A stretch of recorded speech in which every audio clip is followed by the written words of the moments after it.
Hello and good morning mga kasisi.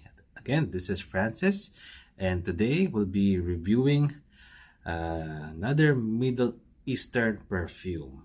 I bought this a month ago and medyo nagamit ko na, so I know kung ano yung kanyang performance and ano yung kanyang scent profile. So I'd like to share those inputs with you guys. So let's go ahead and start our review. And the perfume that I'm gonna be talking about tonight is itong ating Latafa Camera. Alright.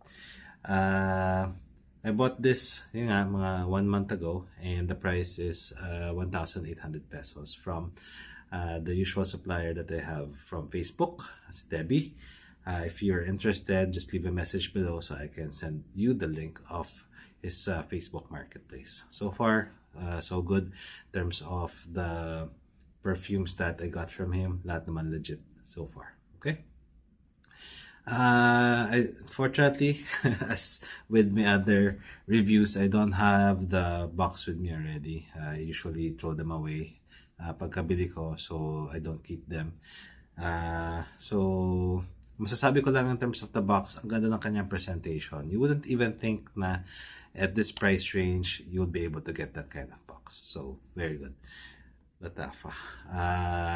So, the perfume bottle itself, ang ganda. Para siyang, alam mo yung glass for drinking wine. Or, sorry, not wine, but hard drinks. Yun. Ganun yung design. Kasi nga, this is dupe supposedly of Killian's Angel Share. So, ganun din yung kanyang bote. I think Killian's Angel Share is a rounded bottle. So, this one is more of a rectangular or a squarish bottle compared to the Killian Angel Share. In front, meron siya sinasabi na Latafa Camera.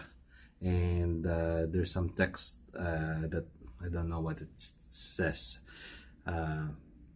for that text. Alright, and then on top, meron din tayong note here that says Latafa, and then there's a sticker at the bottom that says the perfume. Okay, very classy in bottle. I think very much worth it. Yung palang bottle pala 1,800 pesos, very much worth it na bilhin itong pabongan to.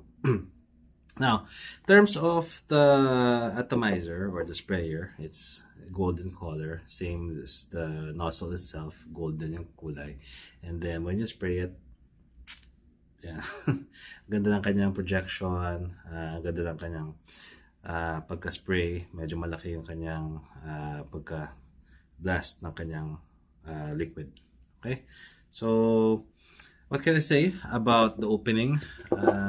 Ganda ng kanyang opening. It's very aromatic, very warm, rich, and I think ang naaalala ko dito is cinnamon. Alright, pagka nag-bake ka ng apple pie, yan, ganyan ang kanyang amoy. And very sweet. Meron siyang pagka-sweet sa kanyang opening.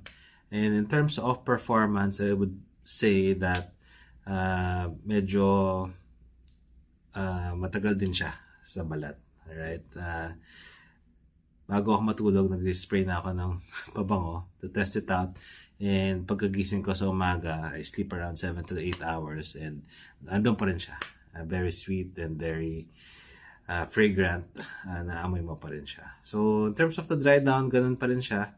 It's the same notes that you will be able to smell. Yung nga, parang may cherry, parang may cinnamon, and parang boozy rin siya na scent.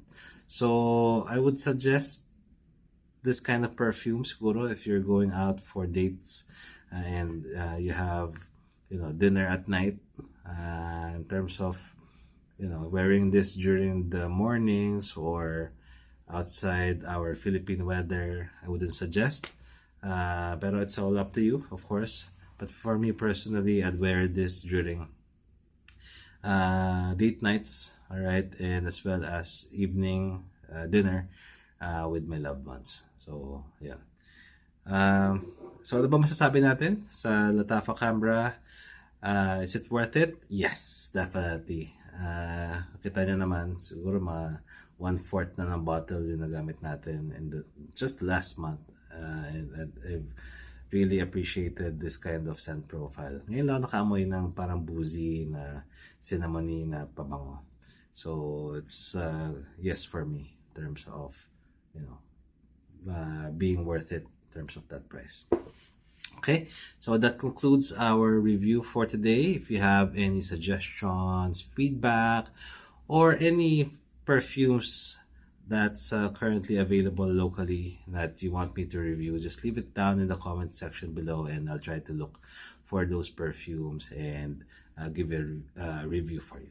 Okay, so again, this is Francis for CC Vlogs and Reviews, giving you another review of a perfume today we can definitely afford. All right, so thank you and see you again soon. Bye.